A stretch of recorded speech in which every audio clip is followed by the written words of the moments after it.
Good day everyone. I'm Dr. Atira. I'm a ENT head and neck surgeon practicing in Bangalore, Karnataka.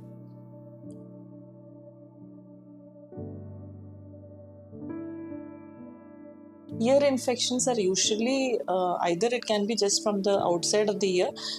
Actually, there are three parts of the ear. The outer ear, which you see outside the head, this is called the outer ear. This part is called the pinna, and the hole which we have, which goes into the ear, is called the canal, external auditory canal. So the external auditory canal and the pinna are called the outer ear.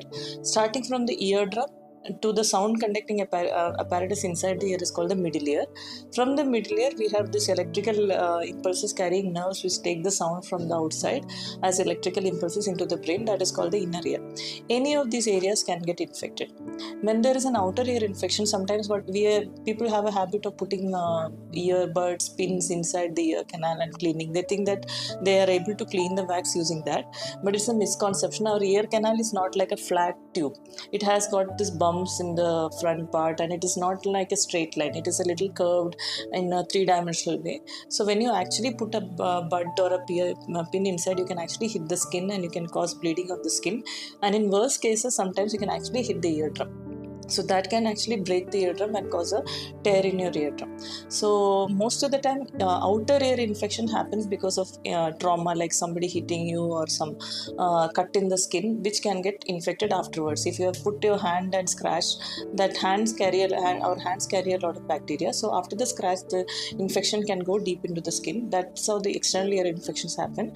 And sometimes like if you have injury to the outer ear, you can have cuts in the skin through which the infection enter into this part of the soft bone called the cartilage. And if you have seen boxers who have repeated injury to the ear, they'll have something like a cauliflower ear. That is, the ear looks like a bit of like a cauliflower because of the repeated cut and healing. So there will be blood collection under the skin. When that heals, it heals in a bumpy way, which will cause this cauliflower ear. So coming to the middle ear infections usually happen after you have a cold or upper respiratory tract infection. Our entire upper respiratory tract, starting from the nose, the ear, the throat, and the lung, everything is a continuous structure.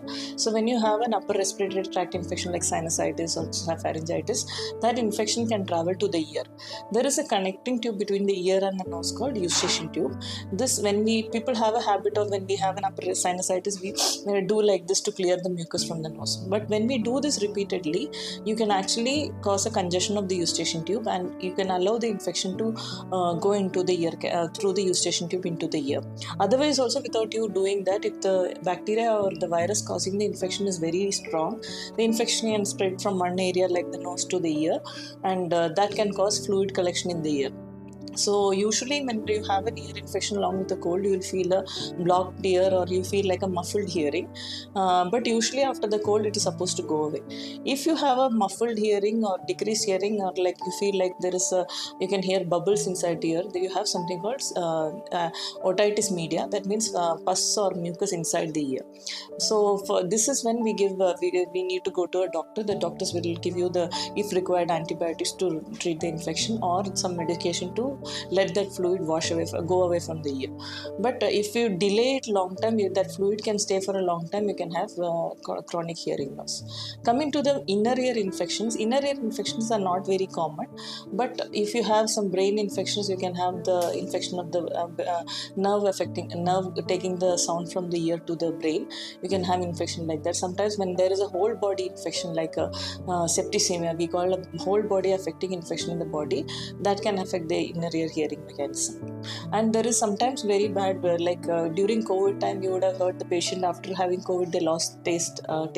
Like that, some amount of people had loss of hearing also along with the COVID. That is because the virus was very strong and it was affecting the hearing now. So inner ear infections cannot be seen outside. Patient may not have any symptom other than the hearing loss. They may have a mild fever. But if you have a fever after having a fever or cold, if you are not able to hear, you need to go to your doctor immediately.